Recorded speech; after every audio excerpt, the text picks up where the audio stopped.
Oi, gente, mais uma aulinha nossa aí. Vamos falar um pouquinho hoje sobre genética de populações, perfeito? O que seria, né? Vamos introduzir esse assunto, né? Antes de a gente falar propriamente dito aí de genética de populações, vamos introduzir vocês no assunto, né? Lembrar um pouquinho de conceitos de genética, né? Então, quando os organismos, né, eles apresentam várias características, né, essas características, lá como a gente viu em evolução, elas podem apresentar, né, um caráter mais adaptativo e pode ser que essa característica não seja tão boa assim, né, não tenha um caráter favorável para esse organismo, certo?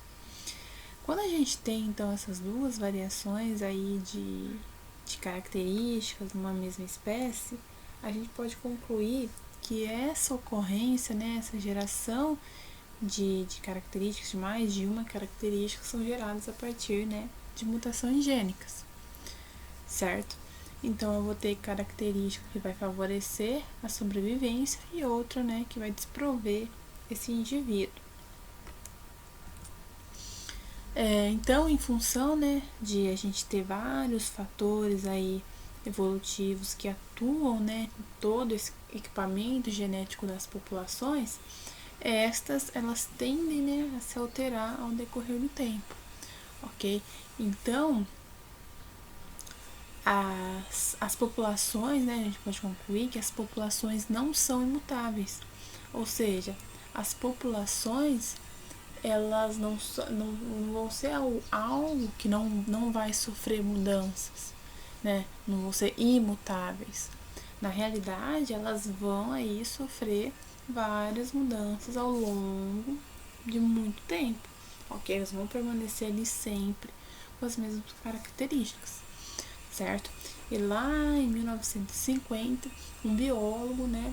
A gente tem, na realidade, inúmeros conceitos aí para descrever a espécie, mas em 1950 teve esse biólogo e ele postulou esse conceito genético, um conceito genético, certo?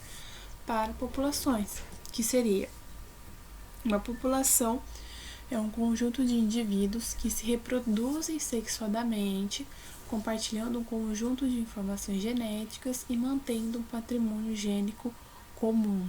Okay? Então, baseado nos conceitos genéticos, esse biólogo, lá em 1950, montou esse conceito de espécie. Ok? Então, com base nisso, muitos aí postulados, né, vários outros conceitos foram lançados aí na comunidade científica e todos partindo, né, todos foram originados a partir da ideia de uma população ideal, ok?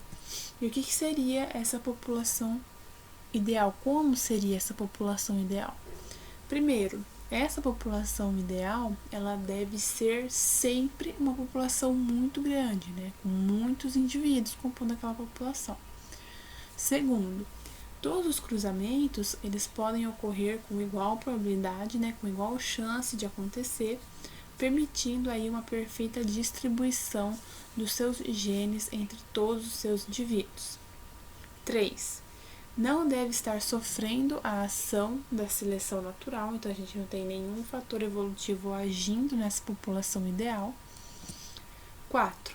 Não há ocorrência de mutações, aí outro fator evolutivo. E quinto, não há fluxo migratório entrando ou saindo dessa população, certo? Então, esses 5 fatores é o que formam uma população ideal. Só que essa população ideal, na realidade, não existe. Porque, como a gente tinha falado, né, uma população ela não é imutável, certo? Ela sofre mudanças ao longo do tempo. Então, essa população ela está à mercê de mutações, de seleção natural, de fluxo migratório, né, de indivíduos entrando ou saindo. Então, a população que realmente existe, ela não é uma população ideal. Ela não respeita esses 5 fatores, certo? 5 postulados.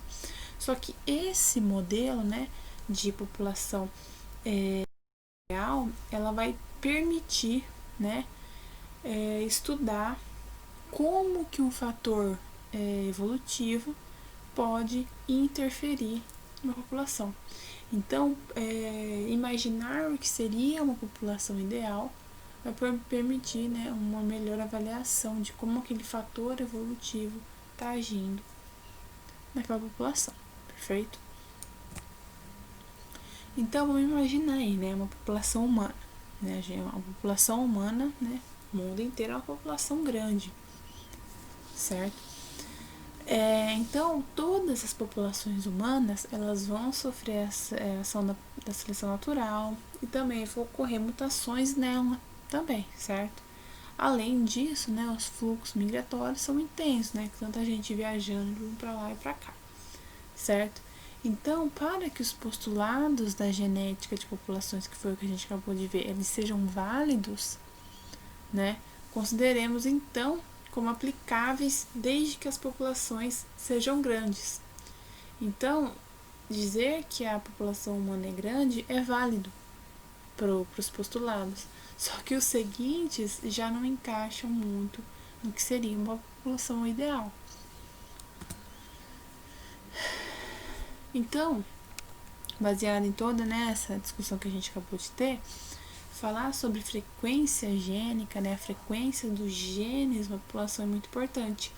Então, a base do estudo da genética de populações, ela tá toda ali, né, bonitinha, conceituada a partir do pool gênico, né? O que seria esse pool gênico? Pool gênico, na realidade, é um conjunto total de genes presentes em todos os indivíduos de uma população, considerando em sua totalidade ou para apenas um determinado locus, certo? Então, isso seria o pool gênico, né? O conjunto total de genes presente em todos os indivíduos de uma população. Então, vamos tomar aí como exemplo, né, um certo locus gênico que pode aí ser ocupado pelo alelo azão e pelo alelo azinho, certo? Então, em uma população de 100 mil pessoas, encontramos 49 mil homozigotos, azão, né, homozigotos dominantes, 42 mil heterozigotos, azinho, e 9 mil homozigotos, azinho, né, homozigotos recessivos. Então, tenho 100 mil pessoas nessa população, né, e a frequência que eu tenho de genes azão é de 49 mil, a frequência que eu tenho de um heterozigoto é de 42 mil, e a frequência que eu tenho de azinho é 9 mil, perfeito? Então, novamente, né, falando de pool gênico, chamamos de pool gênico total de alelos da população. Como eu tinha dito para vocês, né, 49 mil indivíduos azão, só que é 49 mil um azão. Então, na realidade, eu tenho aqui um total de 98 mil alelos azão, certo? Porque é 49 mil desse indivíduo aqui e desse indivíduo aqui. Logo, se cada 49 mil indivíduos possuem esse alelo aqui, eu tenho na minha população 98 mil alelos azão. Mesmo raciocínio vai ser para os outros dois. Então, se eu tenho 42 mil indivíduos azinho, eu vou ter 42 mil azão e 42 mil azinho. 9 mil indivíduos azinho, 9 mil cada um, certo? Daí eu tenho 18 mil alelos azinho. Então, nessa população, se a gente somar, né, esse aqui com esse aqui e esse aqui, vai dar um total de 200 mil alelos, certo? Então, nessa população de 100 mil pessoas, há um total de 200 mil alelos para esse locus. E destes 200 mil, 140 são do alelo dominante azão. Então, se a gente somar 98 mil mais 42 mil, vai dar 140 mil são do alelo azão. E 60 mil são do alelo recessivo azinho, né? Então, se a gente somar aqui 42 mil mais 18 mil, vai dar 60 mil alelos recessivos. E aí, né, nessa conversa de genética da população, a gente tem letras que fazem a representação, né, da frequência de alelos dominantes, da frequência de alelos recessivos. Para representar, né, a frequência de um alelo dominante, eu utilizo o Pzinho. E para eu representar a frequência do alelo recessivo, eu utilizo o Qzinho. Então, ó, a frequência do alelo dominante, A, como que eu vou fazer, né? Como que eu vou descobrir essa frequência? Eu vou pegar o total, né, da frequência de alelos azão e dividir pelo total de alelos daquela população, né, que era 200 mil que a gente viu. Se eu divido 140 mil, que é só o total de azão que eu tenho, pelo total de alelos que eu tenho, né, azão e azinho, esse total, eu vou ter 70% de frequência do alelo azão. Mesma coisa para eu descobrir do azinho, né? Meu total de alelos azinho na minha população é 60 mil. E 200 mil é o total de azão e azinho. Se eu divido 60 mil por 200 mil, eu vou ter 30% a frequência de alelo recessivo azinho nessa população. Como, né, a gente está trabalhando com uma população ideal, então não há nenhuma outra forma de ocupação desse locus. Então, a soma, né, das frequências gênicas, ela sempre tem que dar igual a 1. Então, se eu pegar, né, 0,70 mais 0,3 aqui e somar, vai dar 1, certo? Então, se eu pegar a formulazinha aqui, por exemplo, P e Q, né, pegar o P, que é 0,70, e o Q, que é 0,30, vai dar 1. Ou posso também usar as iniciais aqui da minha conta de frequência, perfeito? O princípio aí de Hardy-Weinberg, né? Então, um médico aí alemão, Wilhelm Weinberg, e o matemático britânico Godfrey Hard, eles lançaram um postulado fundamental para o estudo da genética de populações.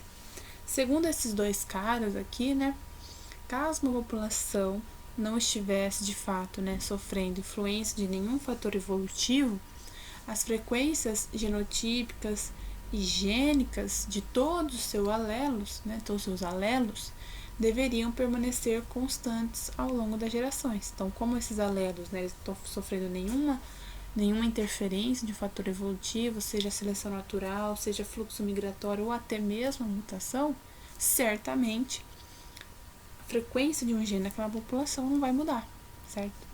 Então, isso é o princípio aí de Hardy-Weinberg, que colaborou aí para os estudos de genética de populações, perfeito? Então, né, esse princípio aí que a gente deu essa conversadeira e todo esse raciocínio, essa jogatina aí de ideias, né, esse postulado aí, então é conhecido aí como o princípio de Hardy-Weinberg, né, o sobrenome dos dois cientistas que estavam envolvidos, ou também pode ser chamado de princípio do equilíbrio gênico. Vamos conversar também agora, nessa aula 2 em 1, um pacote aí de aulas, sobre biotecnologia. Então, o que seria biotecnologia? Como a gente pode definir biotecnologia? Ela vai ser definida, né, como o uso de conhecimentos biológicos e as propriedades dos seres vivos, sempre aí com a finalidade de tentar solucionar alguma situação ou criar produtos com finalidades específicas, né? Então, para eu conseguir fazer esses produtos com finalidades específicas, são utilizados geralmente micro-organismos vivos, ou se não, parte desses micro-organismos e até mesmo moléculas das mais diversas espécies, certo? Então, desde sempre, né, o homem desenvolve inúmeras atividades, né, principalmente alimentícias, utilizando, né, a junção de conhecimento sobre processos biológicos com a propriedade dos seres vivos, né? Desde sempre, né, na produção de pães, né, quando a gente usa lá o fermento biológico, nos vinhos, né, fermentação, iogurte, fermentação, cerveja também é fermentação, a gente usa lá os micro-organismos, entre outras atividades. Já, né, na biotecnologia moderna, a gente tem a participação de um integrante especial que é a engenharia genética, né? Então, através da inserção da engenharia genética, começou aí utilizar informações gênicas, né, por meio de inúmeras técnicas e principalmente através da manipulação do material genético de várias espécies, né. Então, hoje em dia, né, existem vários produtos que foram obtidos a partir dessa relação da biotecnologia com a engenharia genética, e esses produtos eles se tornaram essenciais até mesmo para a sobrevivência de várias pessoas, né? Como, por exemplo, na produção de vários medicamentos, né? Um grande clássico aí é a insulina, perfeito? Engenharia genética e a tecnologia do DNA recombinante, né? Então, Paul Berg foi um pesquisador norte-americano e em 1972 ele realizou aí uma experiência que envolveu moléculas de DNA de fontes biológicas diferentes, né? Então, o que ele fez no experimento dele? Ele uniu uma cadeia de DNA de origem animal com outra cadeia de DNA de origem bacteriana. Vejam que eu uni dois materiais genéticos de origens biológicas diferentes. Então, tá aí a essência do que seria um DNA recombinante, perfeito?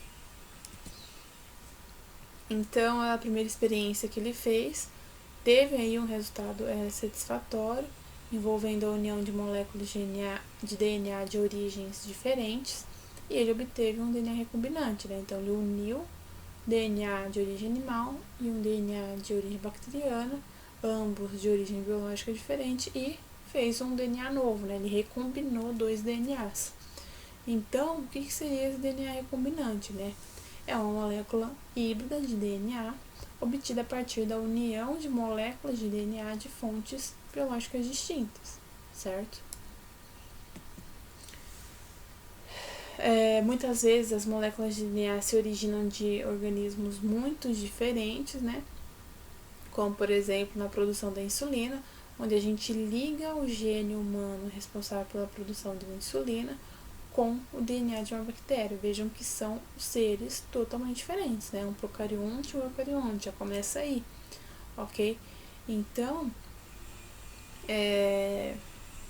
esse fragmento de DNA de um organismo, ele vai ser combinado a um fragmento de DNA de outro DNA do outro organismo. Daí a gente vai ter o DNA recombinante que vai ser responsável aí por produzir a insulina. Pode ser que eu tenha situações em que eu ligo o DNA de um organismo com uma molécula de DNA sintética feita em laboratório, certo? São origens diferentes, mas não são.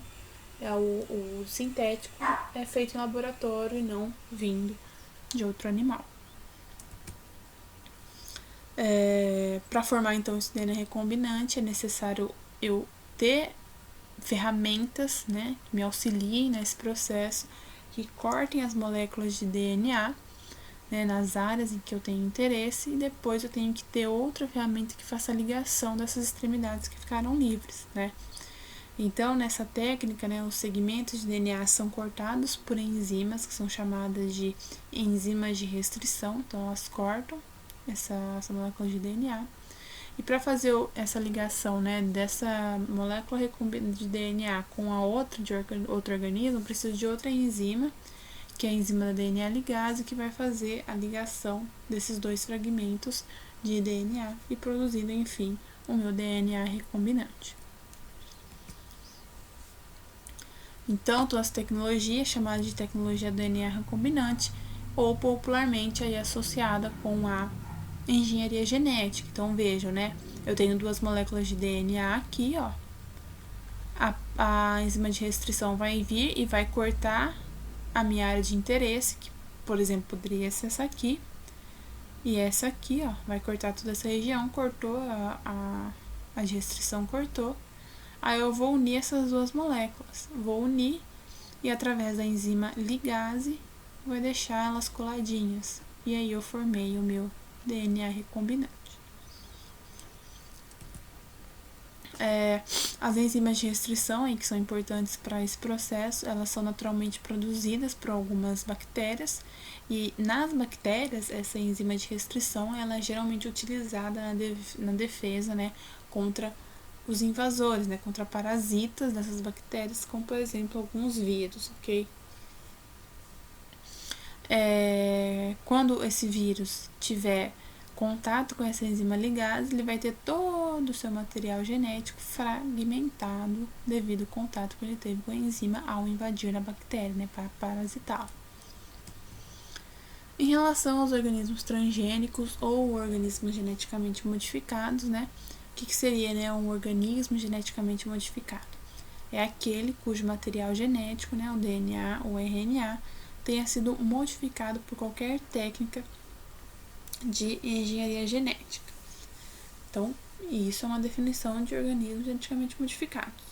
Mutações, né, elas ocorrem naturalmente, elas podem ocorrer naturalmente, mas também podem ser induzidas, né, mas falando aqui, elas podem ocorrer naturalmente no material genético das espécies, modificando-os, não sendo elas consideradas transgênicas, ok? Então, aqui a gente vê esse clássico símbolo, né, de indicação dos alimentos do mercado, né, que é obrigatório ter e indica que aquele alimento é transgênico. Um organismo transgênico, ele passa obrigatoriamente por manipulação laboratorial com interferência humana e suas tecnologias, certo? Então, para fazer um tomate transgênico, para fazer qualquer tipo de alimento transgênico, ele tem que passar por um processo laboratorial.